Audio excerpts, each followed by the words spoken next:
If you're in IT and operations, you should see yourself as sort of the new workforce productivity architect, and you should be asking those questions of yourself. It's an amazing opportunity, right? We're at the frontier. This whole landscape is changing, and everybody always talks about, hey, what is new technology and automation? It's going to replace jobs. It's going to take away, what we used to know how to do, and all of a sudden we're going to be rendered incompetent and useless for the company. But it's not true. Welcome to Change Enablers, a podcast by Tango.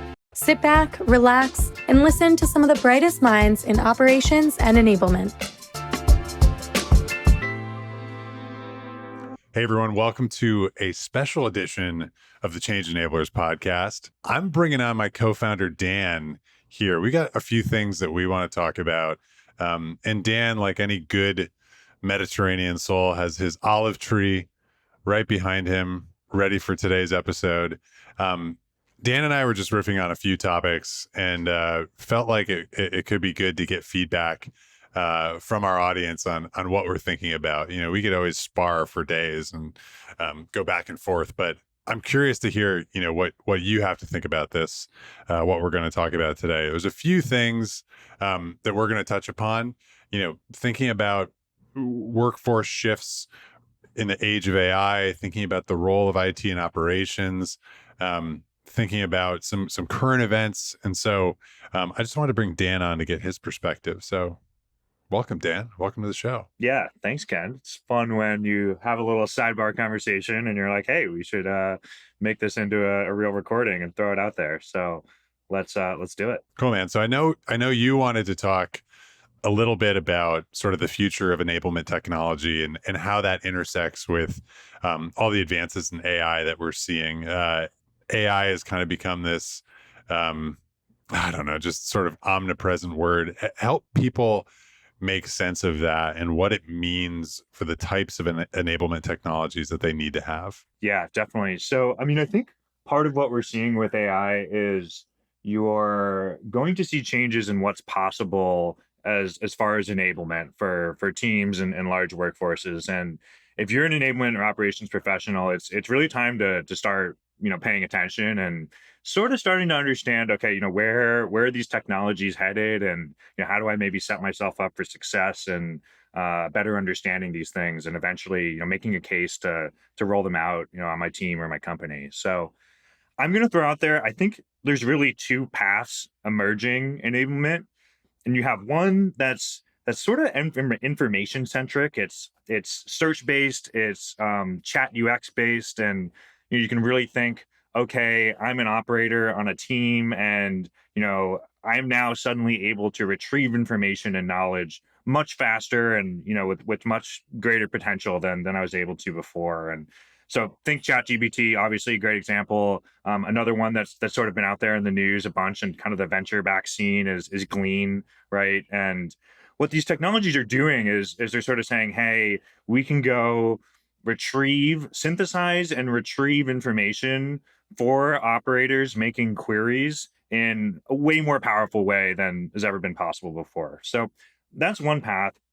On the other side, I think you also have this path of really like task assistance and copilots and work augmentation. And, that you can think of as, Microsoft has started to launch some copilots for their products, but the digital adoption platform category, which, I know, Ken, you've talked about on the pod before, is really kind of emerging to the forefront also. And big news about WalkMe getting acquired for 1.5 billion, last week. But kind of what you're seeing start to be possible in the enablement front is okay, this process-centric view. So if you're process focused, you think about systems, you think about workflow, you think about all those operators on your team. What's the environment that they're working in, the tools they're using, their motivations, the knowledge they need to complete a task at hand,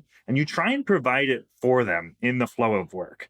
And so I think that's a choice that enablement professionals are going to have to make when they think about architecting, what is our support information enablement system look like for our teams? Are we going to support people in the flow of work, or are we going to expect them to be able to query against information and understand the right questions to ask? So I think that that's a little bit of where we're headed, and potentially, two paths diverging in front of us. Yeah, the interesting thing that I see with Glean and any of these very like information focused applications of AI is that they're kind of leaning on the fact that we're all just a disorganized mess, and we all have this information out there. But like all of a sudden we can make sense of it, and it doesn't matter where we put it, and it doesn't matter where we store it. So that makes sense why Glean has had such a rapid uptick within the enterprise, because there's a little bit of like, well, we've got all this stuff. Maybe we've got all this stuff. Let's just throw Glean on top of it, and then we'll make sense of it. Do you feel like there's more preparation needed if you are more process focused, if you're focused on that side of task assistance, automation? What's the upfront legwork that you need to be thinking about, as opposed to just like throwing the Band-Aid on and hoping that it works?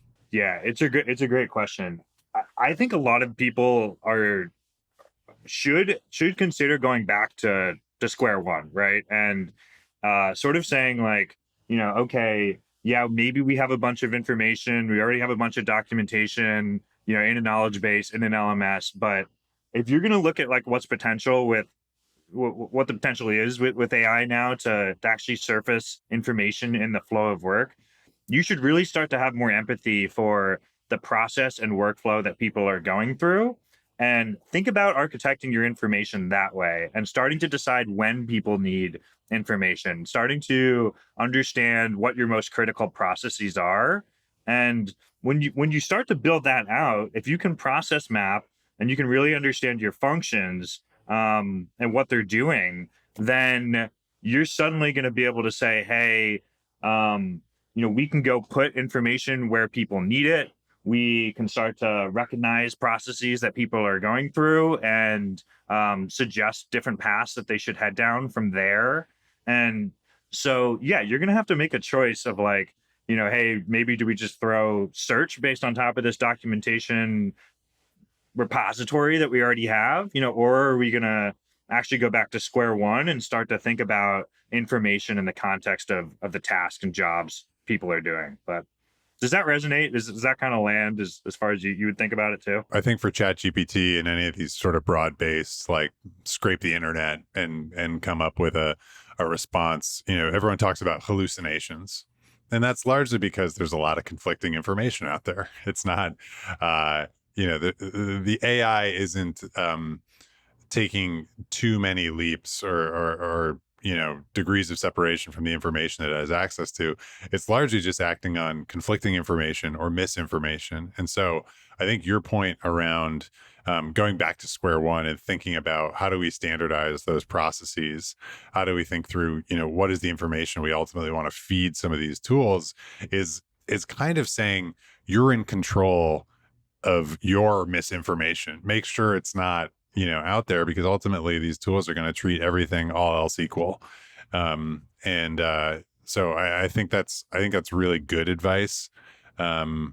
It's easy to blame some of these tools and say, they're hallucinating. But at the end of the day, like, it's your information that they're relying on. So going back to square one absolutely makes sense. So, and maybe let's talk about like what digital adoption platforms and kind of the new role that they can play. So SAP acquires WalkMe.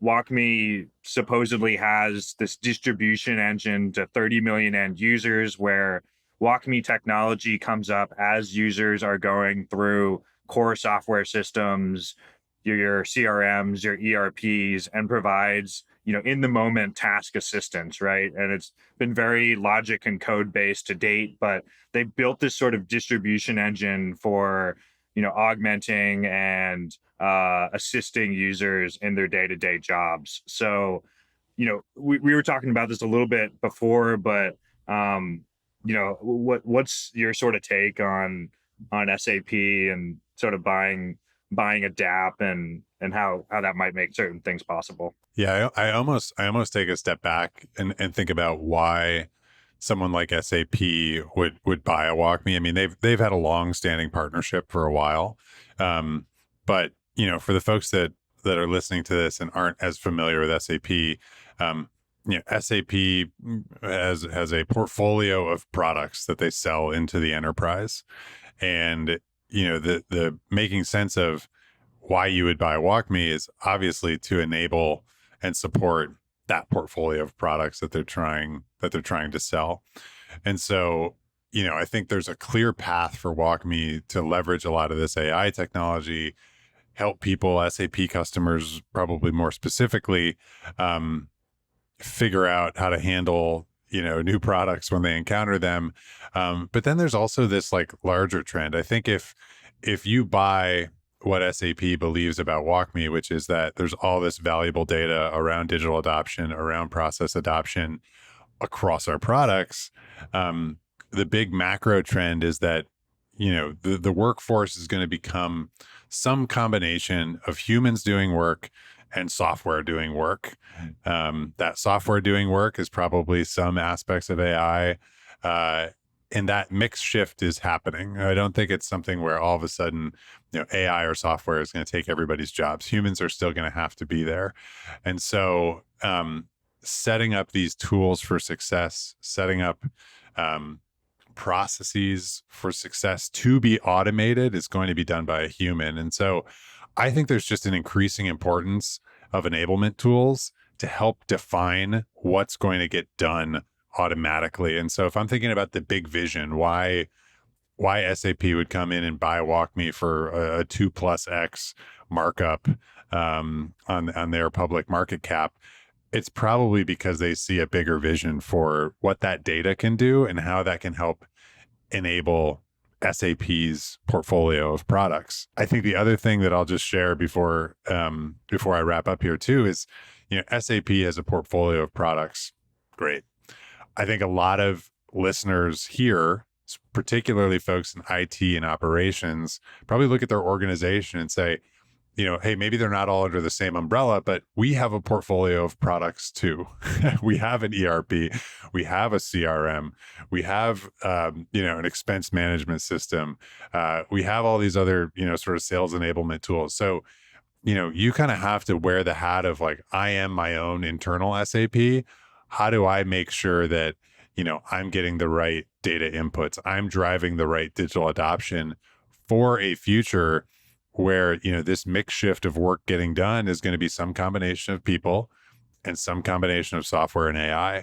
And so I think that's the big overarching thought. I don't have all the answers there, but I think if you're in IT and operations, you should see yourself as sort of the new workforce productivity architect, and you should be asking those questions of yourself. It's an amazing opportunity, right? Like we're at the frontier. This whole landscape is changing, and everybody always talks about, hey, what is new technology and automation? It's going to replace jobs. It's going to take away, what we used to know how to do. And all of a sudden we're going to be rendered incompetent and useless for the company. But it's not true, right? Because like, this is the sort of the mindset shift that you should probably start to take, where you're saying, okay, there's going to need to be somebody to determine this mix shift of what are humans doing? What is the technology doing? How can we enable the technology to do more? How can we enable the humans to do more? And so, to your point, right, it's a great, it seems like a great moment in time for IT and operations to look at these changes that are coming and recognize the opportunity within their organizations. Couldn't agree more. I think specifically where we've seen this most acutely with Tango is on software rollouts. That's where IT and operations are sort of taking things by the reins and sort of starting to think about, okay, hey, we have an opportunity to make this successful. What are the true capabilities of these tools?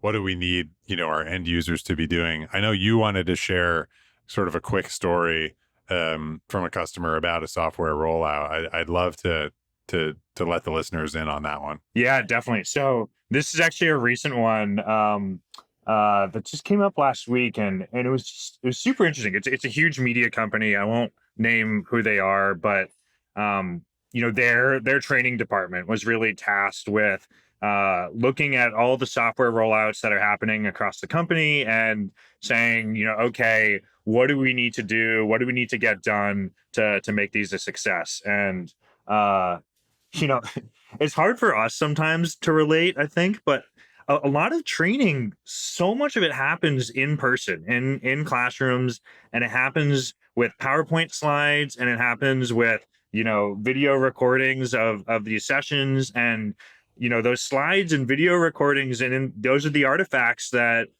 learners are basically supposed to take and say, okay, suddenly we understand how to use software, which is it's a little bit comical when you think about it. But this is sort of the best that a lot of people have out there, and if this is you shouldn't feel bad, right? This sort of these are the best tools that have existed out there to date. So really cool Tango story. This group sort of discovered Tango, and they said basically they estimated that across all the training preparation time, creating the content, planning for these in person classroom sessions, doing the follow-ups, it was going to take them 900 hours across their staff. And this is where you look at it, you say, okay, there has to be an opportunity for technology to help here. There has to be a better way. And so what they've done is they had a team of 4 to 5 and trainers that were sort of tasked with making this content, planning these in-person training sessions. And they said, instead of doing all that, we're going to use Tango. We're going to go capture the core workflows that people will actually need to go do to get their job done. And we're going to make a library of content that's very process specific to how you do your job. And then what we're going to do is we're actually going to introduce people to software by using the software, right? And then having these guides live and breathe right in the software, right where people need them. So their learning experience then actually, it wasn't showing up to the office on that Wednesday that you didn't really want to go in and sitting in a classroom and listening to, 2 to 3 hours of, okay, first we're going to walk through the basics of configuration. And now we're going to, go through what it's actually like to, in this case, a big part of it was CRM. So here's how you are now going to create, new contacts and company records and deal opportunities. And have these back-to-back sessions and then go back home and expect to okay, the next day, just log in and remember all that. Instead of that, the experience is now, okay, you don't need to come into the office. You're going to go use the software, for the first time, and you're actually going to do the processes to learn them, right? So you're going to go in and you're going to get handheld assistance, through your software as you start to use it for the first time. And so again, they looked at it and, more exciting stats to come, but 900 hours of preparation time that they estimated they probably cut down to less than 100. And they're so much more excited about, the user experience and the potential, and no need for travel. And they don't have to actually tear up their work week to do software training. Well, so pretty excited about that one. And, to your point, right? Like, what's your SAP? How can you start to think about enabling the new ways of what's possible for getting productive and doing your job?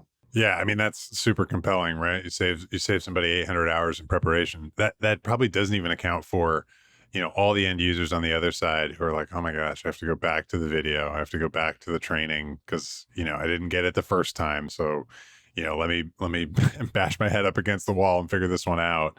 Obviously that's a really compelling ROI. And I also think too, there's probably a time and a place for kind of in-person, learning and training, particularly when it comes to soft skills. But, when it comes to software, and real tactical process, that information just isn't going to be retained. So I think that's a really powerful customer proof point. And with that, this is a little shorter episode, a little vignette with Dan. We're going to make these maybe more recurring if people like them. So give us your feedback. We'd love to hear your thoughts. And thanks again, Dan, for joining the pod. No, this was a blast. Let's definitely do it again.